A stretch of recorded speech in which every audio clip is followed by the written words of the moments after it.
Very much, Chairman Mike McCall, and I want to reiterate how important it is that we would have the chairman of the Foreign Affairs Committee to come in to show respect to our witnesses, but really love and affection for the people of Iran. We want freedom for the people of Iran, the courage, and to recognize the courage of the protesters in 4,000 different communities, the 22,000 people who are being detained. Now we hear over 600 who have been killed, and the consequence to their families is we see the consequence to moms and dads, to grandparents, to siblings. This is just must be addressed, and working together with the leadership of Chairman Mike McCall, our Congress stands with the people of Iran. I'm very grateful we now recognize Congressman Brad Schneider of Illinois.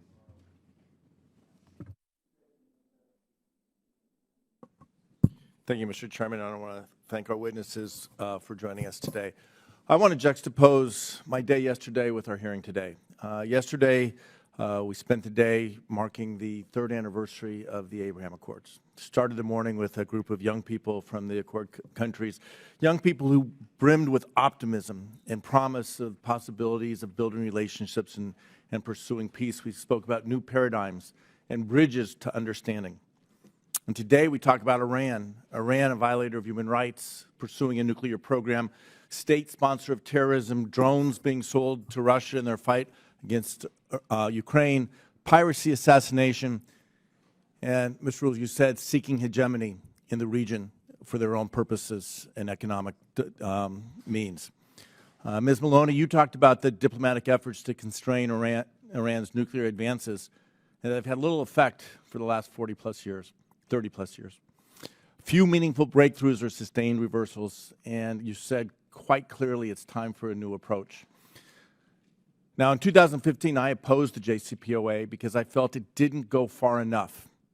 It didn't solve the problem. It may have solved the problem of the physics, but it didn't solve the problem of the geopolitics and had the sunsets that left Iran a nuclear power in the end.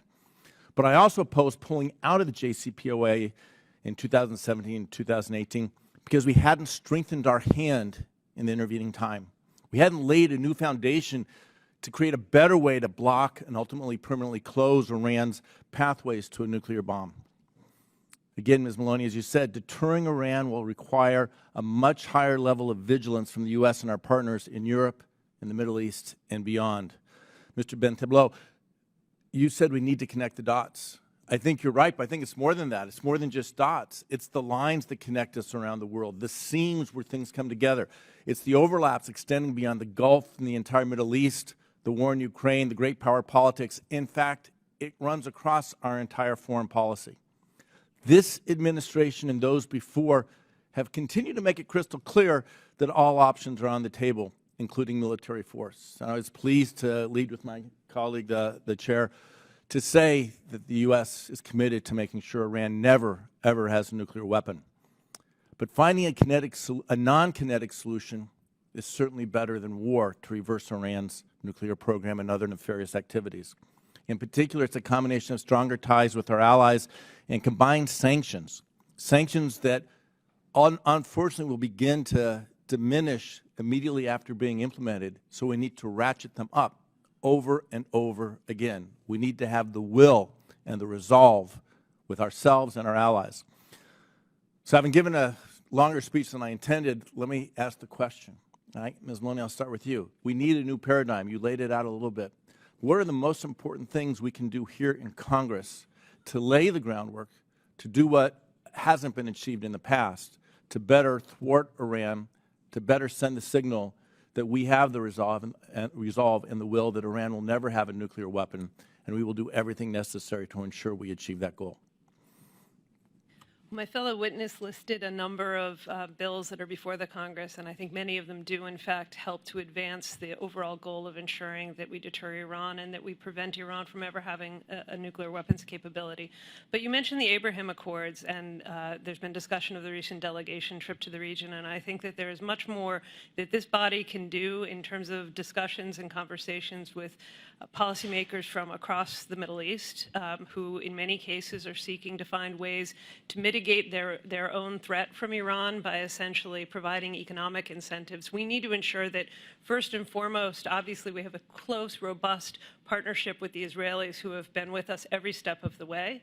But that needs to be the case with our partners in the Gulf, who often play both sides of the aisle, especially as we talk about a potential expansion of the Abraham Accords. It's got to be crystal clear to the Saudis and to the other Gulf Arabs that their cooperation, their enforcement of U.S. sanctions, their insurance that they do not somehow incentivize the Islamic Republic to think that it can survive this current challenge is going to be absolutely critical. Mr. Rule, let me turn to you, because your career spans 34 years with the CIA. It was about 30 years ago we started raising the alarm bells about Iran's nuclear program. We've done so many things, talked about so many ideas to thwart it, but today where we sit, Iran has enough material to build nuclear weapons. They're advancing in that program, and they're making reinforcing relations with China and Russia. And I'm past my time, but if you can answer, what's the most important thing we need to do now to make sure we change the path we're going on? Consistency of a policy that says we're open to diplomacy but will absolutely use military force in certain circumstances. The absence of consistency has catastrophic consequences for our diplomacy. Suzanne Malone is one of the wisest people in Washington, and her comments on the Gulf states are spot on. I'm going to give you an example of when we went to Gulf states and we said we would like you to cut your ties with your economic ties with Iran. And some of them severely cut their economic ties with Iran at great cost to their own economies. These states were then told in the newspaper we were secretly negotiating with Iran and that a president of the United States had offered to even engage the Iranian president of the United Nations.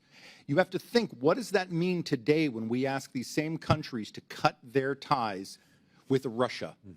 Do they expect that we will have a secret back channel that will result in the President of the United States meeting Vladimir Putin in another location? This absence of consistency from one administration to another is corrosive and helps Iran. Thank you, Chairman. Thank you for giving me the extra time. I'll take 2 more seconds to say you opened by talking about bipartisanship. If we can achieve consistency in Congress, the best way to do that is continuing our work together across party lines, Republicans and Democrats. I appreciate your leadership, and I yield back.